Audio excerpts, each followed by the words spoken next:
Hello, sports fans. Welcome to Super Sports Central. Today, we're going to be going over my Week 7 NFL predictions. So last week in Week 6, I had a record of 10-5, and that brings my record on the season to 59-33.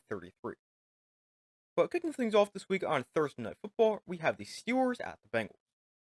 So this is a matchup between old quarterbacks, as we have a 41-year-old Aaron Rodgers against a 40-year-old Joe Flacco. And this is actually the fourth oldest quarterback matchup in NFL history, with the top three all belonging to Tom Brady against Drew Brees, when they met three times in the 2020 season. But this one will definitely be interesting. For Aaron Rodgers, he's been solid so far this season, throwing 10 touchdowns and 3 interceptions, and he's led a Steelers offense that is scoring 23.8 points per game. And I think Rodgers and the Steelers offense could have another good game, because this Bengals defense is not good, allowing 30.5 points per game, which is third worst in the NFL. Then for Joe Flacco, he's going to be making his second start for the Bengals. And in his Bengals debut last week, he actually wasn't terrible, throwing for 219 yards and 2 touchdowns. But Flacco and the Bengals offense, they face a Steelers defense, allowing 21.4 points per game. Although they aren't very good against the pass, allowing 245 passing yards per game. But this game could actually be somewhat interesting, and I definitely think Aaron Rodgers and Joe Flacco could actually have pretty solid games. But I'm going to take the Steelers to get the win. I trust Aaron Rodgers a lot more than I trust Joe Flacco. I think the Steelers also have the better team around him. So I'll take the Steelers to get the win and hand the Bengals their fifth straight loss and win by a score of 24-18. Moving to the games on Sunday, beginning with the Rams against the Jaguars in London. So the Rams, they're 4-2 and coming off a 17-3 win over the Ravens. And the Jaguars, they're also 4-2, although they lost last week, losing to the Seahawks by a score of 20-12. And in last week's game for the Jaguars, their offense was not good. They scored a season-low 12 points, and the offensive line really struggled, allowing 7 sacks. And things don't get any easier for the Jaguars this week, because they face a great Rams defense that is third best in the NFL, allowing just 18.3 points per game. Plus, their pass rush is really good, as they've got 19 sacks on the season, which is top 5 in the NFL. So I really don't think this is a great matchup for the Jaguars offense. Then, on the offensive side of the ball for the Rams, they were kind of underwhelming last week with just 17 points against a banged up and bad Ravens defense. And on the season, the Rams, they're scoring 23.3 points per game, although they could be without one of their most important offensive players in Puka Nacua. But the Rams offense, they face a Jaguar defense that is pretty solid, as they're 8th in the NFL, allowing 20 points per game. But I definitely think this is going to be a pretty good game. I think this is going to be one of the better international games for the NFL this season. But I think this is going to be a game that could definitely go either way. Both these teams are good defensively, so I do think this is going to be a lower scoring game. And I'm going to take the Rams to get the win. I don't think this is a great matchup for the Jaguars offense. I think the Rams defense controls this game. And even though the Rams offense didn't play that well last week, I think they do enough against a tough defense, even without Puka Nacua, and I've got the Rams with the win by a score of 20-16. Up next, we have the Saints at the Bears. So the Bears, they're playing pretty well right now, as they've won 3 straight, and they're now 3-2. And they'll face one of the worst teams in the NFL, as the Saints are just 1-5. But the offense for the Bears has been a big reason why they've been playing well, as they're scoring 25.2 points per game, and I think they should be able to keep that going because the Saints defense isn't great, allowing 26.7 points per game, and they've allowed at least 25 points in 4 of their 6 games so far this season. And then on the flip side, the Saints offense isn't very good, scoring just 18.5 points per game, although the Bears defense also isn't great, as they're allowing 28.2 points per game. But something the Bears defense does do well is force turnovers, as they forced 3 last week against a Commanders offense that really doesn't turn the ball over, and they forced 12 turnovers on the season, and that is second most in the NFL. But I've got the Bears winning this game. I think they continue to play well, especially offensively, and I don't really think the defense has too much to worry about against a Saints offense that's not great. So I'm going to take the Bears to continue their winning streak and make it 4 straight wins, and I've got the Bears with the win by a score of 26-18. Moving on, we have the Dolphins at the Browns. So this game probably is not going to be very good. Both these teams have been awful so far this season, and they're both 1-5. But on the offensive side of the ball for the Dolphins, they're okay, scoring 22.3 points per game, and they played pretty well last week, 27 points against a good Chargers defense. And running back Devon Achane also had a good game with 137 yards. But the Dolphins offense, they now face a Browns defense that allows some points, allowing 24.3 points per game, but they don't allow too many yards, and they're actually really good against the run, allowing just 79 rushing yards per game, which ranks third best in the NFL. Then on the flip side, the Browns offense is not good, as they've got the worst scoring offense in the NFL, putting up just 13.7 points per game, and they haven't scored more than 17 points a game yet this season. But I definitely think they could have some offensive success because this Dolphins defense isn't very good, allowing 29 points per game, which is actually fourth worst in the league. But I really have no idea which way this game's going to go. Neither team is very good, and I'll take the Dolphins just because I don't really think the Browns are good at all. The Dolphins are probably a little bit better, but I really have no idea who's going to win this game. I'll take the Dolphins 17-16. Moving on, we have the Patriots at the Titans. So the Patriots, they've been playing well as they've won 3 straight, and they're now 4-2 in the season, and they're actually in first place in the AFC East for the first time since the end of the 2019 season.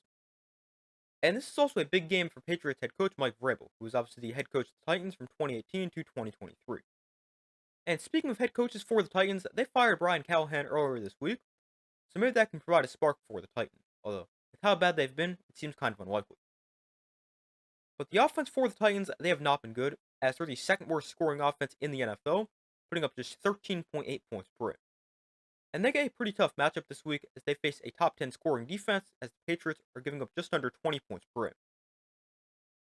And on the offensive side of the ball for the Patriots, they've been good, scoring 25 points per game, and Drake May's been playing really well, with a little over 1,500 yards to go with 10 touchdowns and 2 interceptions so far this season.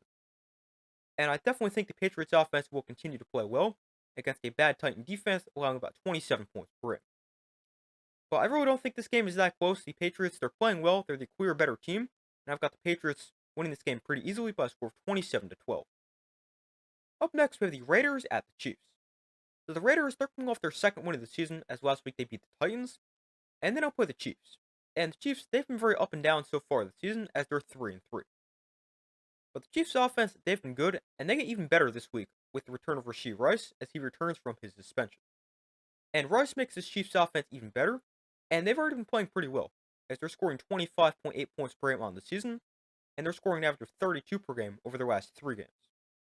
And I definitely think they're going to continue to play well because the Raiders' defense is not good, allowing about 25 points per game. Now, on the offensive side of the ball for the Raiders, they're also not much better, as they're scoring only 17.2 points per game, and they've turned the ball over way too much, as their 11 giveaways are tied for most in the NFL. And the Raiders' offense, they now face a Chiefs defense that is pretty good, allowing 20.7 points per game, and last week they held the Lions to just 17. But I'm going to take the Chiefs to win this game pretty easily. Their offense has been playing really well. I think that continues, especially with the return of Rashee Rice. I think the Chiefs' defense continues to play well, and I've got the Chiefs winning this game very easily, 34-13. Up next, we have the Eagles at the Vikings. So the Eagles, they really need this game, because they started 4-0, they're now 4-2, and they just got blown out by the Giants last week. And then they'll face a Vikings team that's coming off a bye and sitting at 3-2. But the Vikings, they could be getting JJ McCarthy back from injury for this week, but they have not named a starter yet for this game. So it could be McCarthy or Carson Wentz, although I don't really think either option is too great. But whoever leads the offense for the Vikings is going to be leading an offense scoring 24.6 points per game, and they'll match up against an Eagle defense that is also allowing about 24 points per game.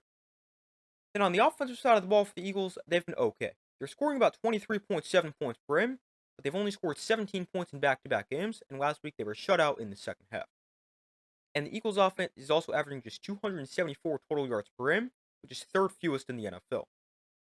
And the Eagles' offense, they get another tough opponent as the Vikings' defense ranks 5th in the league in scoring, allowing just 19.4 points per game. While the Vikings' defense isn't great against the run, allowing 132 rushing yards per game, so maybe the Eagles can finally get the run game going, although it is no guarantee with how bad they've been running the football. But I'm going to take the Eagles to get the win here. I think as long as they decide to run the football, they'll do it effectively, and I think that leads them to the win. Plus, I don't really trust the Vikings offense with their quarterback situation, so I do think the Eagles will get the bounce back win, and I've got the Eagles by a score of 22-16. Moving on, we have the Panthers at the Jets. So this is an interesting game. The Panthers, they're now 3-3 and coming off a big win over the Cowboys, and the Jets, they were terrible last week, losing to the Broncos in London 13-11. And the Jets, they're now 0-6. Now, this might sound crazy considering how bad the Jets have been, but I could see the Jets getting a win within the next few weeks, especially as their schedule gets easier, with the Panthers this week, and then the Bengals and Browns as their next 3 games. But the Jets, they need their offense to be a lot better than they were last week, where they didn't score a touchdown, had just 82 total yards, and had minus 10 passing yards. But I definitely think the Jets' offense could play a little bit better this week, because this Panthers' defense isn't anything crazy, allowing a little over 24 points per game. Then on the offensive side of the ball for the Panthers, they've been solid, scoring 22 points per game, although they've been a lot better recently, with 30 points last week and 27 the week before. And a big reason the Panthers have been better is they've run the ball really effectively, as running back Rico Dowdle has run for 389 yards in the last 2 games combined. And I think the Panthers offense is going to continue to play well, because this Jets defense isn't very good, allowing 28.3 points per game on the season, and they're not good against the run, allowing 130 rushing yards per game. But I said I could see the Jets with the win here, and it's definitely possible. I'm not going to pick them, but I wouldn't be super surprised if they do end up winning. But I'm still going to take the Panthers. They've been playing well, especially offensively. I think that continues against a not great Jets defense. And I've got the Panthers with the win by a score of 27-21. Moving on, we have the Broncos hosting the Giants. So the Broncos, they're coming in off a less than impressive win over the Jets. And the Giants, they upset the Eagles and dominated last week, winning 34-17. And the Giants, they're now 2-1 with Jackson Dart as their starting quarterback. And I definitely think this game could be pretty close. The offense for the Broncos, they've been okay so far this season, as they're scoring 21.7 points per game. And they play a Giants defense that's pretty good, although they will allow some points, as they're giving up about 24 points per game on the season. Although that number is down to 20 points per game in their last 3 games. Now, the offense for the Giants, they've been pretty good over their last 3 games, or with Jackson Dart as a starter, as they're scoring 23 points per game. And Jackson Dart, he played really well last week against the Eagles, and he played his best game as a starter by far. But Jackson Dart and the Giants offense, they get a very tough test this week, facing an elite Broncos defense that is second best in the NFL, allowing just 15.8 points per game. And this Broncos defense is also great against the run, allowing just 89 rushing yards per game, so this could be a tough game for Cam Scatterbo and the Giants' run game. And this is also a big test for the Giants' offensive line, because their offensive line has been pretty good so far this season, but they face an elite Broncos pass rush, as they have 30 sacks this season, which is 10 more than any other team has. But this is a game that I can definitely see going either way, and as a Giants fan, I'd love to pick the Giants here, and I'd love to see them get the win. And I definitely think it's possible for the Giants to get the win, but I'm still going to take the Broncos. I think their defense, and specifically their pass rush, is going to be too much for the Giants to handle, and I've got the Broncos with the win in a close game, 21-17. Up next, we have the Colts at the Chargers. So this is a big game. The Colts, they've been great so far this season, as they're 5-1, which is tied for the best record in the NFL, although they've played a pretty easy schedule to this point. But they get a big test this week as they face a Chargers team that's 4-2. And I definitely think we're going to learn a lot about the Colts this week. But the offense for the Colts, they're number 1 in the NFL, scoring an average of 32.3 points per game, and they've been led by a great run game, as Jonathan Taylor has run for 603 yards and 7 touchdowns so far this season. Both those stats are first in the NFL. But the Colts offense, they face a good Chargers defense that is allowing 20.8 points per game, although they're not great against the run, allowing 124 rushing yards per game and 5 yards per carry. Then on the flip side, the Chargers offense is solid, scoring 21 points per game, although the offensive line has not been playing well, as they've allowed 18 sacks this season, which is 6th worst in the NFL. And the Chargers offense, they face the Colts defense that has been playing pretty well, as they're allowing just 19.3 points per game, which ranks 4th in the NFL. Although the Colts, they have gotten hurt through the air, as they're allowing 232 passing yards per game, and just gave up over 300 passing yards last week to Jacoby Brissett. So I definitely think if Justin Herbert has time to throw, he'll have a big game. But I definitely think this is going to be a really good game, and I think this is going to be a higher scoring game, even though both these teams are good defensively. But I really think this game comes down to if the Chargers can protect Justin Herbert. Because if Herbert has time, I think he's going to pick apart this defense and lead the Chargers to the win. But with how bad the Chargers' offensive line has been, I don't really trust that to happen. So I'm going to take the Colts to get the win in a pretty good game, 27-23, but this game can definitely go either way. Up next, we have the Commanders at the Cowboys. So this is an interesting game, and both these teams will bounce back wins after tough losses last week. As the Cowboys, they lost to the Panthers, and the Commanders, they lost to the Bears.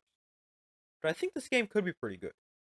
The offense for the Cowboys, they've been great, as they're scoring 29.7 points per game, and they've been led by a great pass game, as Dak Prescott is second in the NFL in both yards and touchdowns, with 1,617 yards and 13 scores. And this Cowboys passing offense gets even better, as CeeDee Lamb is set to return from his ankle injury this week.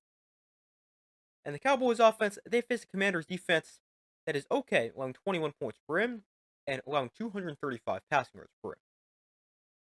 And then on the flip side, the Commanders offense has been pretty good, scoring 26.3 points per game, and they run the ball really effectively, averaging 151 rushing yards per game. And that is 3rd best in the NFL, although they weren't great on the ground last week against a bad Bears run defense. But the Commanders' offense, they match up against a Cowboy defense that is awful. It's their second worst in the NFL, allowing 30.7 points per game, and they're also not good against the run, allowing 142 rush yards per game. Plus, they just got run over by Rico Dowdle last week. But I definitely think this is going to be an entertaining game because I think a lot of points are going to be scored because both these offenses are pretty good. Now, this might be a little surprising, but I'm going to take the Cowboys to get the win. I think their offense is better, and even though their defense isn't great, I don't think there's going to be much defense played in this game. So I'm going to take the Cowboys to get the win, and I've got the Cowboys in a shootout, 35-31. Moving on, we have the Packers at the Cardinals. The Packers, they got a solid win last week as they beat the Bengals, and the Cardinals, they lost to the Colts last week, and they've actually lost 4 in a row after their 2-0 start. Although in last week's game for the Cardinals, they didn't have Kyler Murray, although the offense was perfectly fine and had one of their best games of the season. And the Cardinals, they could be without Kyler Murray again this week as he's still dealing with a foot injury. So Jacoby Brissett could start the second game in a row, and he actually played pretty well last week, throwing for 320 yards. And the offense, they tied a season high 27 points. But the Cardinals offense, they had a tough matchup this week against a Packer defense that is allowing 20.4 points per game, and they're also pretty good against the pass, allowing a little over 200 passing yards per game.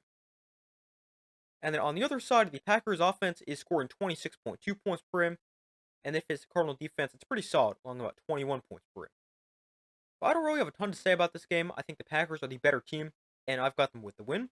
I've got the Packers with the win by a score of 28-17. Moving on to Sunday Night Football, and that is the Falcons at the 49ers. And we will have a live watch party for this game starting about 8:15 Eastern Time on Sunday, so I hope to see you guys there. But I think this game could be pretty good. The Falcons, they looked great last week as they upset the Bills, and then they'll face a banged up 49ers team that lost to the Buccaneers last week. But the offense for the Falcons, they played pretty well last week, putting up 24 points, and they ran the ball really effectively as Bijan Robinson had 170 rushing yards. And the Falcons offense, they now face a 49er defense that is pretty good, allowing 21.3 points per game, although they're very banged up, plus they're without Fred Warner for the rest of the year, who's arguably their most important defensive player.